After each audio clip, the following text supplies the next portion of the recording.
This has been a really enjoyable conversation. And the question I've been wanting to ask you this whole time is, how does it feel? You mentioned you were married. How does it feel being married, having bills to pay, but knowing this is your full-time gig and you've got money in the bank? How does that feel? It's a little bit stressful, to be honest, because of the way, like, the game sales are so, I don't know, they spike. So you get this big, like, lump sum of money, and then it's like nothing. And then maybe you get another spike, and then it's like nothing. So I have this, like, lump sum of money that I'm sitting with, but it's, like, always going down. Yep. So, like, with all my bills and things, my wife is in school, so we're paying for that. And so there's, like, this constant stress of, like, okay, I need to, like, get the mobile app out to, like, get more income. Yep. Whereas, having a steady stream of income, you can kind of budget and say, like, okay, if I spend this much per month, I can, like, just sustain myself forever. Whereas I'm like, okay, I have this many months till I'm out of money. Yeah. I wish I could encourage you and say that it'll change.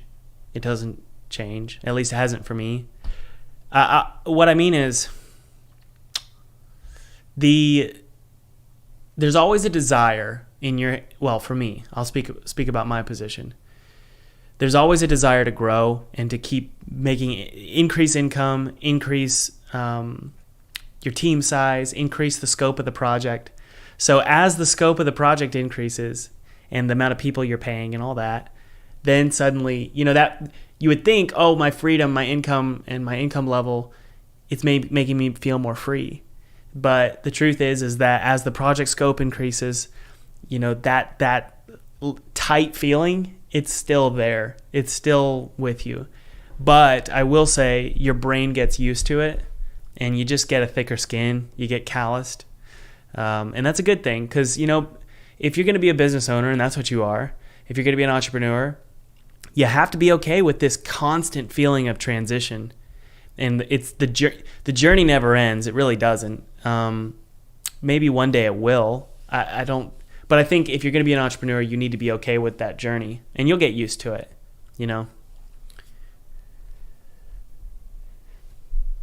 Yeah, that's helpful. But yeah, I think you were saying, like, there is a trade-off between, like, the freedom you have and the scope of the game. Yeah.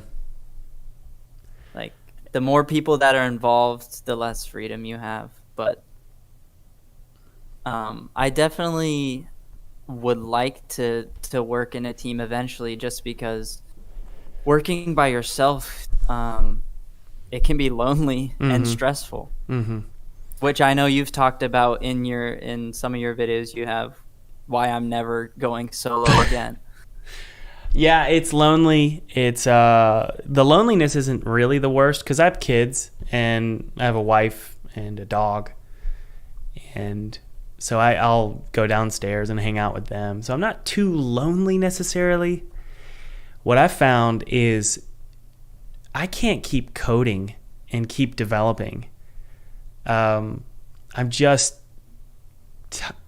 only 31, but I feel like I feel tired and old.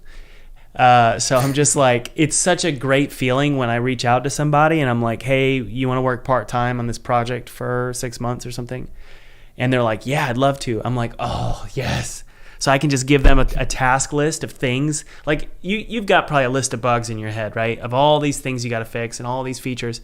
What if you just wrote a list and then you sent it to somebody who wanted to do it?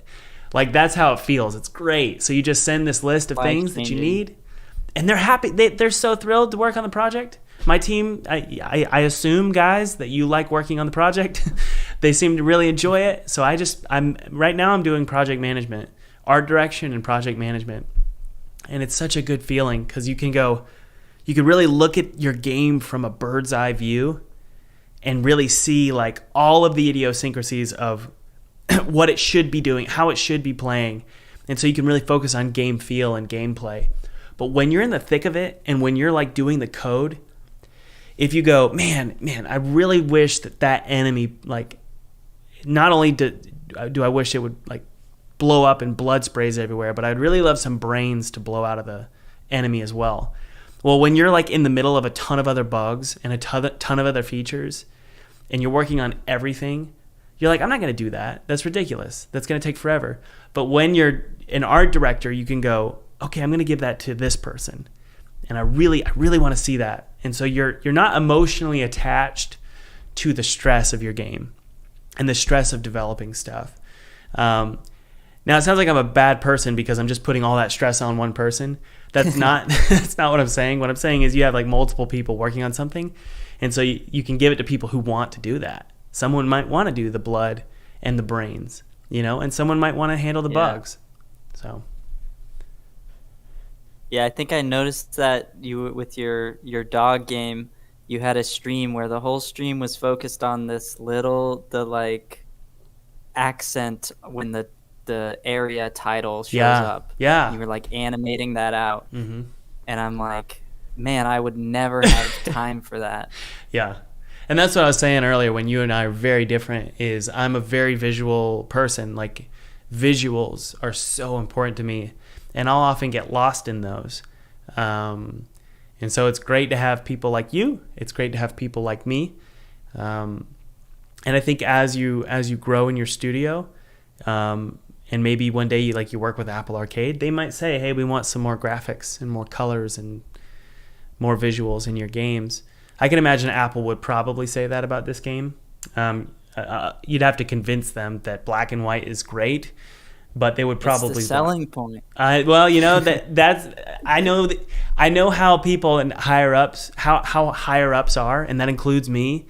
When I'm looking at a game, I'm like, I'm not willing to, well, no pun intended, roll the dice and say black and white is going to be fine. Let's take the risk.